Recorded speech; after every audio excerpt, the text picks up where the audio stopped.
ธรรมพ่อครูตอนความในใจของพระโพธิสัตว์12 มกราคม 2559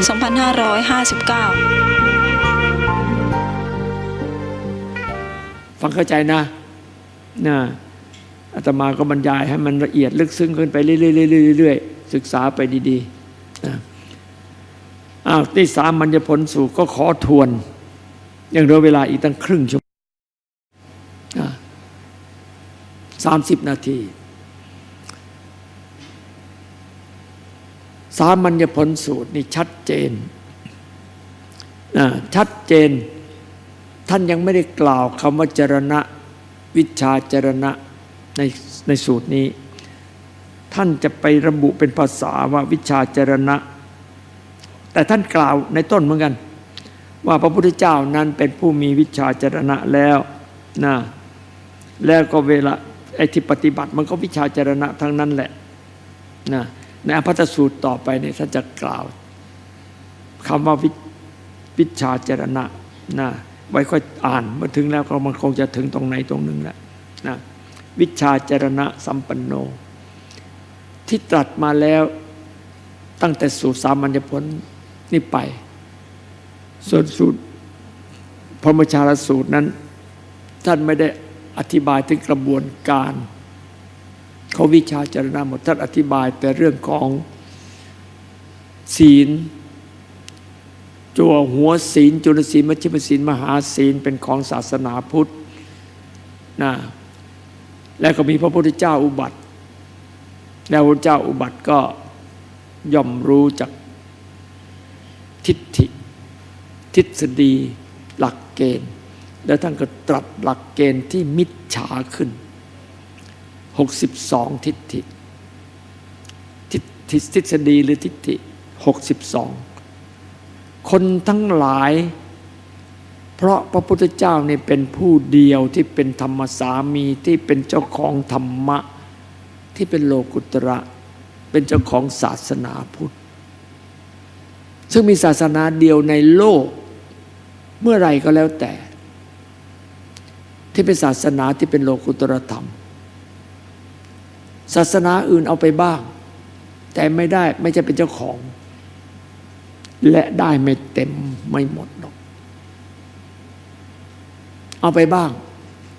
แอบเอาไปพอรู้ว่ามันดีก็มีศาสนานั้นศาสนานี้เอาไปบ้างเหมือนกับยุคนี้พุทธศาสนาทุกวันนี้บัญญัติว่าโลกุตระก็เหลืออยู่ผู้ศึกษาเอาโลกุตระไปบ้างผิวเผินนิดๆหน่อยๆก็ได้อยู่บ้างถ้าว่ามีอาตมากล้าพูดได้ว่าที่ท่านที่ได้ไปนั้นไม่ถึงครึ่งของโลกุตรธรรมที่มันจะมาแสดงพอที่จะเป็นรูปเป็นร่างเป็นมรรคเป็นผลหรือเป็นบัญญัติที่จะเอามาอธิบายเอามาชี้แจงแจกแจงเข้าไปถึงลักษณะ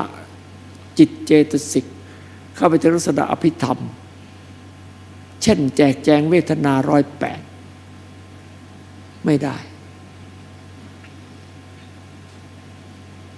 แจกแจงคำว่ากายแจกแจงคำว่าบุญ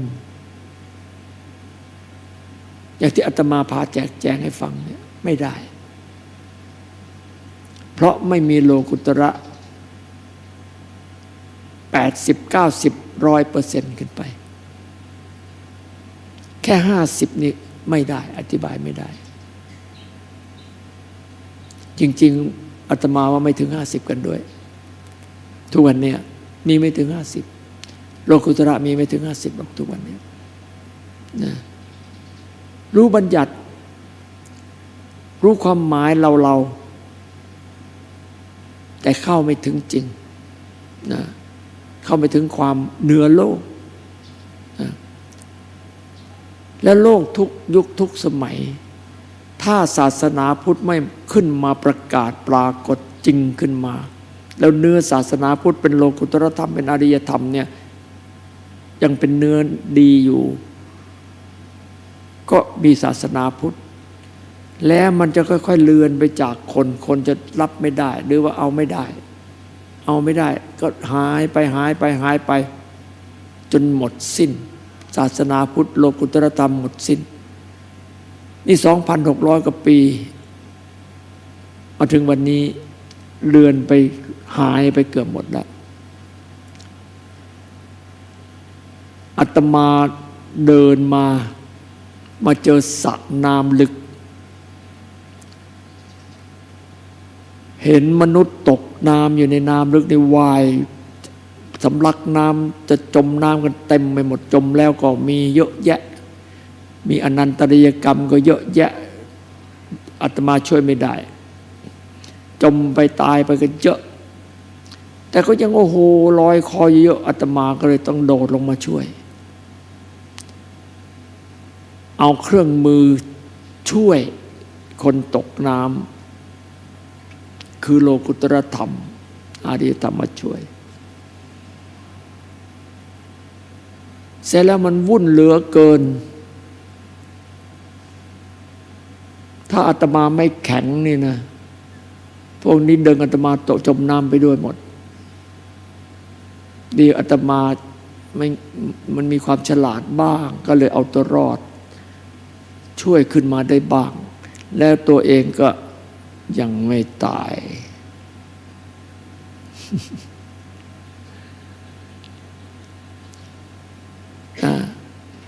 เป็นอย่างนั้นอาตมานำเครื่องมือช่วยก็คือโลกุตตรธรรมอริยธรรมซึ่งคนตกน้ำวันนี้ไม่มีแล้วเครื่องมือช่วยตัวเองชูชีพที่จะช่วยตัวเองในน้ำไม่มีแล้วตายบนว่ายสำลักน้ำกันอยู่ก็จึงมาช่วยเพราะเครื่องมือที่ได้มาจากพระพุทธเจ้ามาช่วยคนที่ได้รับการช่วยยอมให้ช่วยก็ได้ขึ้นฝั่งคนไม่ยอมให้ช่วยไม่เชื่อว่าอาตมามีเครื่องมือช่วยได้หาว่าอาตมาจะมาช่วยให้ตายอีกด้วยมีมาทำลายความเป็นของเขาคุณหลงอ่ะถ้าเป็นมุมลึกซึ้งก็คือคุณหลงว่ายอยู่ในน้ำจริงๆคุณจมน้ำคุณสำลักน้ำคุณตกนรกคุณหลงว่านรกคือสวรรค์คุณสำลักน้ำจะตายชักอยู่แล้วคุณนึกว่าคุณเองคุณมีสุขมันเป็นอย่างนั้นมันซับซ้อนอย่างนั้นอาตมาบอกว่าเนี่ยคุณหลงสุขไปจริงมันขึ้นบกนี่มันถึงจะรอดไม่เชื่อจะสำลักน้ำอยู่อย่างนี้จะทำไมวะเป็นอย่างนั้นพอเข้าใจนะพอมาสามัญญผลสูตรพระพุทธเจ้าก็อธิบายเป็นสูตรต้นๆอธิบายเป็นสูตรต้นๆแต่ก็ขยายความอะไรต่ออะไรไปโบราณอาจารย์ก็หยิบสูตรที่สมควรนี่มาบรรจุไว้เป็นสูตรที่สองสัมมาทิฏฐิเกิดยังไม่ได้สัมมาทิฏฐิยังไม่ได้อธิบายสัมมาทิฏฐิอยู่ในพรหมวิหารสูตรนะอัมพัตตสูตรก็ยังไม่ได้อธิบายเชิงปัญญาไปจนกว่าจะถึงสูตรต่อไปอีกนะจากอัมพัตตสูตรแล้วไปถึงโสนทัณณสูตรจึงจะขยายความถึงปัญญาเพิ่มขึ้นนะก็ค่อยไล่ไปนะมาทวนในสัมมามรรคที่ท่าน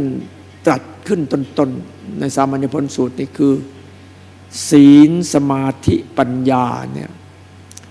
หรือการปฏิบัติเพื่อสำรวมอินทรีย์ศีลเป็นต้นในจรณะ15แล้วก็สำรวมอินทรีย์สำรวมอินทรีย์ก็ปฏิบัติอปันนกะปฏิปทา3ก็คือมีสติที่รู้ตัวทั่วพร้อมกับอุปโภคบริโภคสัมผัสอุปโภคบริโภคแล้วก็เรียนรู้กิเลสแล้วก็ตัดกิเลสได้นั่นคือผู้ตื่น ชาคริยา ผู้ตื่นจากโลกีตื่นจากงมงายตื่นจากหลงผิดตื่นจากวิปลาสเห็นความไม่เที่ยงเป็นเที่ยงเห็นความทุกข์เป็นสุขเห็นความไม่ใช่ตัวตนเป็นตัวตนเห็นความไม่น่าได้ไม่น่ามีเป็นความน่าได้น่ามีวิปลาสอย่างนั้นจริงๆแล้วเขาก็เห็นว่าคนนี้แล้วเหมือนหนอนกินขี้เทวดามาบอกเฮ้ยหนอนไอ้นั่นขี้ขึ้นมาหน้าโง่ไม่รู้จะของอร่อยชั้นเดียวกันนะปุถุชนทั้งหลายวิปลาสเห็นขี้ว่าเป็นของน่ากินเหมือนหนอนบอกเท่าไรว่าขี้ไอ้นี่มันจะมาแย่งขี้ไอ้นี่มันจะมาทำลายขี้กูโอ้ยเหนื่อยจริงๆเหนื่อยจริงๆนี่ไอ้นี่เนี่ยปราบมันนะเดี๋ยวมันจะทำลายกองขี้ของเราแล้วกองขี้ทุกวันนี้ก็เต็มบ้านเต็มเมืองเต็มโลกโลกีกองขี้เต็มโลกเจ้าพวกนอนทั้งหลายแลเนี่ยหวงแหนจริงๆเลยชี้บอกเท่าไหร่ก็ด่าเราจังเลยดีไม่ดีจะเอาเราตายดีแต่ว่าเราพอรักษาตัวรอดเป็นยอดเดี่ยวได้นะพอเอาตัวรอดได้ไม่ตายนี่ก็พูดอวดดีนะจริงๆก็ไม่ได้อวดดีอะไรหรอกมันก็พอรอดมาได้นะเสร็จแล้วก็พอรอดมาได้ เพราะว่าเราพิสูจน์เพราะว่าเราสร้างความจริงจึงมีความจริงปรากฏขึ้นในโลกและโลกนี้ก็ยังดีที่ยังมีผู้มีปัญญารู้ว่าอันนี้ใช่เว้ยอันนี้ถูกของจริงนะอันนี้ของจริงเว้ยก็เลยเป็นธัมโมหเวรคติธรรมจาริงจึงเป็นธรรมรักษาช่วยรักษาเราไว้ได้บ้างเพราะคนยังมีปัญญาถ้าโลกนี้สังคมยุคนี้หรือในประเทศไทยนี้ไม่มีคนมีปัญญาอาตมาแสดงธรรมเปิดเผยแล้วก็ตีแรงอย่างนี้ไม่ได้หรอกตายอย่างเขียดเหยียดขาตายเลยนะตายแล้วป่านนี้แต่นี่คนยังมีดวงตายังมีปัญญาอันนี้จึงทำให้อาตมาก็อยู่ได้และก็ยังเป็นความหวังของความเพียรไปเถิดโพธิลักษณ์เอ้ยเพราะคนมีปัญญาพอมีอยู่สักวันหนึ่งเธอจะคิดถึงฉันและแล้ววันนั้นเธอต้องร้องไห้เพราะว่าเข้าใจเราผิดอาจจะเป็นอย่างนั้นนะอาตมาก็มั่นใจในสัจธรรมที่อาตมามีพิสูจน์มา45ปีแล้วขนาดนี้ก็เป็นสิ่งเป็นหลักฐานยืนยันนะมันจะภาคเพียรทำไปโดยอุตสาหะวิริยะว่าพิสูจน์แล้วว่าโลกนี้มันไม่สิ้นไรไม่ตอกมันยังพอที่จะทำไปได้เพราะฉะนั้นแม้จะได้น้อยลงก็ไม่เป็นไรยังหวังเหมือนกับแสงรำไรอยู่ปลายอุโมงค์นะว่ามันจะได้มากขึ้น ใครคิดอย่างอาตมาไหมว่ามันจะได้มากขึ้นยกน้อยคนจังเลย ไม่เป็นไรไม่ได้มากขึ้นอาตมาก็จะยืนยันอย่างนี้แหละแม้ว่ามันจะไม่ได้มากขึ้นได้เท่านี้เนี่ยอาตมาก็จะภาคเพียรให้พวกคุณเจริญกว่านี้เมื่อเจริญกว่านี้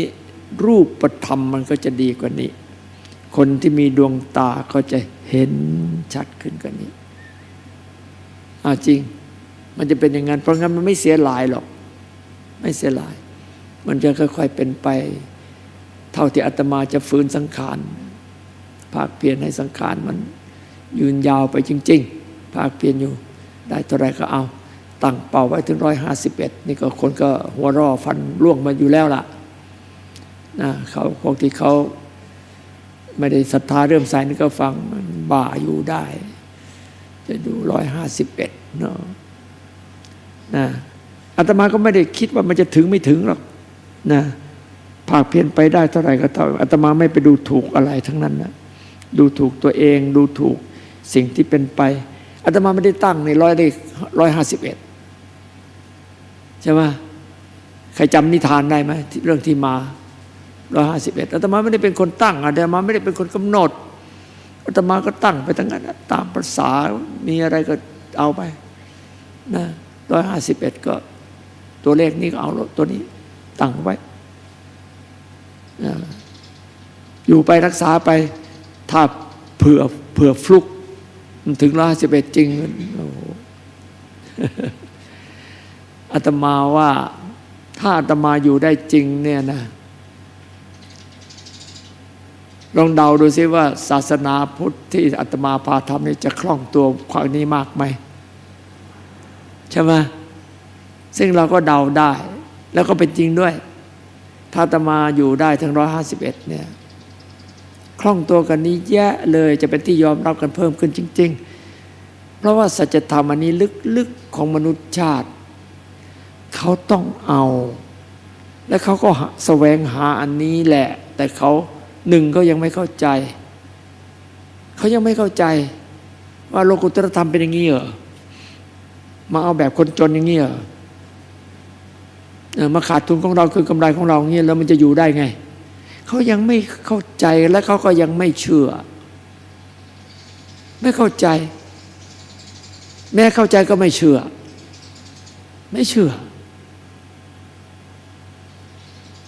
มันมาเสแสร้งมันมากดข่มมันมาทำอดทนเอาอะไรแล้วแต่พวกคุณอดทนไหมนี่อดโอ้โหฟื้นจะตายชักแล้วเนี่ยรอวันรอคืนเมื่อไหร่จะเลิกกันทันทีว่าจะได้หนีไปต่างคนต่างอาตมาตายลงก็กระจัดกระจายไปเลยโล่งเลยแต่ตอนนี้ได้มาสัญญาเลยได้มาทำเป็นว่าโอ้โหเห็นดีเห็นงามซะแล้วถ้าจะหนีไปตอนนี้ก็จะเสียหน้านะเด้อเป็นงั้นเด้อ อาตมาว่ามันไม่ใช่นะอาตมาว่ามันมีญาณลึกรู้ว่าโอ้อย่างนี้ใช่เหมือนพวกหนุ่มสาวก็ชอบพูดนักว่าถ้าคนที่ใช่ก็ใช่หนุ่มสาวคนนี้คนใช่ก็ใช่แต่คนยังไม่ใช่มันก็ไม่ใช่ก็ว่าไม่เท่ชะมัดเพราะงั้นเราก็จะรู้ว่านี่เรามันใช่มันแบบนี้ต้องอย่างนี้มันบอกยากว่าไอ้ญาณปัญญาของคนเนี่ยที่รู้ซึ้งรู้อย่างเงี้ยแล้วมันทวนกระแสโลกจริงๆปฏิโซตังมันทวนจริงๆทวนกระแสมันดำมันขาวเขาว่าสุขเราว่าทุกข์โอ้เขาจะเอารวยเรามาจนมันทวนจริงๆทวนกระแสจริงๆ180องศาเสร็จแล้วเราก็บอกว่าเรามาสุขปรมังสุขขังยิ่งกว่าสุขพิเศษเขาเข้าไม่ถึงรู้ไม่ได้หาว่าเราเสแสร้งทำเป็นหน้าระรื่นทำเป็นหน้าระรื่นไม่ใช่หน้าระรื่นหรอกพวกนี้ละหน้าจริงหน้าพวกคุณโปะปะกันไปสิจะหน้าผ่องหน้าใสหน้าสดหน้างามอะไรก็ไม่ว่าอะไรก็เอามาโปะหมดเลยเขาเอาขี้ม้าทาสีอะไรก็มาซื้อมาแปะมาทาอาตมาได้บอกไปขุดขี้โคลนที่แม่น้ำมูลนั่นเอาน้ำหอมใส่เข้าไปหน่อยแล้วใส่กระเป๋าแพ็กเกจดีๆกระป๋องขวดดีๆเท่ๆเอาไปขายให้เอาไปทาหน้าแล้วขายราคาแพงๆหลอกเขาจะได้จริงๆนะเขาจะรู้สึกหน้าเขาผ่องจริงนะ มันเป็นอุปทานรู้ป่ะไม่ต้องเอาใครหรอกเอาคุณสิริลักษณ์ศรีเมืองนี่ก็ได้ตัวอย่างไปซื้อไอ้แป้งผัดมาของเขาซื้อว่าเขาเอามาผัดหน้าแล้วมันสวยอ่ะซื้อมาแล้วก็มาเขาก็มีไอ้พับไปอะไรนี่มั้ยปัดหน้าทุกวันชื่นใจได้ปัดหน้าได้ของซื้อมาจนกระทั่งปรากฏว่าเฮ้ยไม่ได้แกะพลาสติกหุ้มนี่หว่าใช้ไปจะเป็นเดือนแล้วเท่ไปตั้งเป็นเดือนแล้วโอ้โหสวยเขาเคยเล่าเขาเล่าเองอะแหละคุณสิริรักษ์ศรีเมืองเองนั่นแหละเล่า นี่ก็เรื่องจริงมันจะรู้สึกสวยจริงๆเลยมันโอ้มั่นใจในตัวเองนะมันภูภาคภูมิใช่ไหมพวกนี้แล้วมันเป็นนะ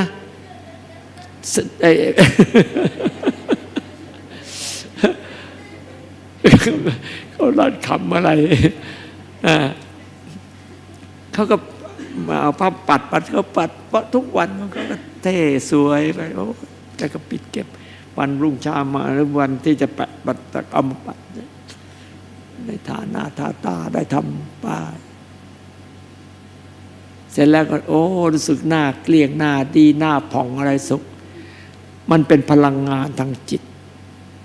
นะเหมือนคนเหนียวเนี่ยเชื่อว่าเหนียวเนี่ยแล้วก็เหนียวจริงๆคุณเชื่อว่าหน้าคุณผ่องใจคุณก็ทำใจคุณผ่องหน้าคุณก็ผ่องจริงๆจริงมันเป็นรูปธรรมนี่สร้างได้คนไซโคซิสหลงตัวเองป่วยอันนั้นป่วยอันนี้มันเป็นจริงๆเลยแต่หมอไปตรวจแล้วหาสมุฏฐานไม่เจอไซโคซิสเนี่ยโรคจิตเนี่ยเป็นจริงเป็นจริงอาตมามีคนแต่ไม่อยากเล่าเอาเข้ามาประจานเป็นคนมีบุญคุณกับอาตมาด้วยไซโคซิสอาตมาพาไปหาหมอเนอก็มากระซิบบอกไซโคซิสไม่มีอะไรไม่เป็นอะไรหรอกนะแกก็ถามลวงลึกอาตมาว่ามีเหตุอะไรก็อาตมาก็เข้าใจว่าเพราะอย่างนี้เองถึงเป็นอันนี้นะนี่ก็เล่าอะไรต่ออะไรลึกๆสู่ฟังจิตมนุษย์นี่เป็นอะไรได้สารพัดอุปาทานมันถึงเป็นต่างๆนะเพราะงั้นไอ้มโนมยิทธิเนี่ยคนเห็นไอ้สิ่งที่ไม่เป็นผีหลอกมันไม่มีหรอกตัวรูปร่างผีสีรูปแบบนั้นน่ะตาหลอกหูหลอกมันหลอกจริงๆมันปั้นเป็นตัวเป็นตนเลยเหมือนกับอย่างที่อาตมาเคยอธิบายเคยเล่านั่งสมาธิจนเก่งจนบอกว่าตาตัวเองตัวตาทิพย์เพ่งจนกระทั่งมีตาทิพย์เห็นคนนี่จริงๆมันก็คือหุ้มกระดูกมันก็กระดูกเดินได้เขาก็สะกดจิตตัวเองนั่นแหละฝึกสมาธิจนกระทั่งก็เป็นจริงเลยเห็นคนเดินไปนี่เห็นแต่กระดูกเดินโครงกระดูกเดินไปเห็นแต่กระดูกเดินเป็นอย่างนั้นจริง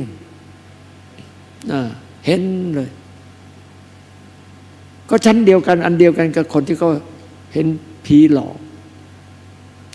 ผีไม่มีในมหาจักรวาลไม่มีตัวไม่มีตนไม่มีอาตมาถึงบอกว่าจะเอาแต่เห็นสิถ้าคุณเห็นผีตัวนั้นแล้วคุณจับตัวให้ได้เอามาขายตอนนี้จะขึ้นราคาตะก่อนนี้ราคาตั้ง10 ล้านตัวละ10 ล้านเดี๋ยวนี้จะขึ้นให้ตัวละ10,000 ล้านเอา10,000 ล้านเลยจับใส่ปี๊บใส่เข่งอะไรหรือใส่ไอ้วัตถุอะไรที่มันจะให้ผีมันลอดออกไปไม่ได้จับมาถ้าเจอตัวมันมีตัวตนจริงอยากเห็นเหมือนกันผีเนี่ย เขาก็บอกวาดภาพว่าน่าเกลียดอย่างงนน่าเกลียดอย่างงี้น่ากลัวอย่างงนน่ากลัวอย่างงี้เอามาดูตัวหน่อยนะจะจ่าย10,000,000,000แม่ยังกับตัวเองรวยทั้งนาช่วยพวกเรานี่ช่วยอาตมาหน่อยนะถ้ามีใครเอาผีมาขายจะได้ช่วยคนละล้าน10 ล้าน20 ล้านเนี่ยนั่งอยู่นี่ก็คงพอหรอก10,000,000,000นะช่วยมารวม10,000,000,000จะอาตมาจะได้ซื้อผีเนี่ยมาจ่ายไปอ้าวถ้าได้มาอาตมาไม่จนหรอกอาตมาจะออกละครเล่เจ้าข้าเอ้ย1,000 บาทคนมันก็จะต้องดูผีจริงๆมาดูเจ้าข้าผีจริงๆจริงไปเปิดที่ไหนเลยเนี่ยทั่วโลกนี่ก็ได้อย่าว่าแต่10,000,000,000เลยได้เป็น100,000,000,000ด้วยเก็บเงินเขาดูนะจริงใครไม่อยากจะเห็นของจริงอะผีอะใครมันเคยเห็นมั่งนอกจากพวกอุปทานมันเห็นถึงแม้พวกอุปทานเห็นก็จะมาดูมันเคยเห็นผีตัวนั้นตัวนี้มันก็อยากจะมาดูมาสัมผัสจริงๆเลยมาแตะต้องจริงๆเลยไม่จนหรอกลงทุน10,000,000,000ก็ซื้อมาก็รับรองว่าคืนทุนรับรองว่าหากินเลี้ยงตัวได้ยิ่งกว่าแฝดอินจันทร์แฝดอินจันทร์ก็ไปขายของแปลกของตัวเองกันนี่คือแปลกนะแปลกมหาแปลกเลยมหาแปลกนี่คืออาจารย์สอนภาษาไทยอาตมาทำพจนานุกรมบาลีนะมหาแปลกปริญญา9 ประโยคแปลกสนที่รักเป็นอาจารย์อาตมาชุบลูสอนใครเคยเป็นลูกศิษย์อาจารย์แปลกมั้ง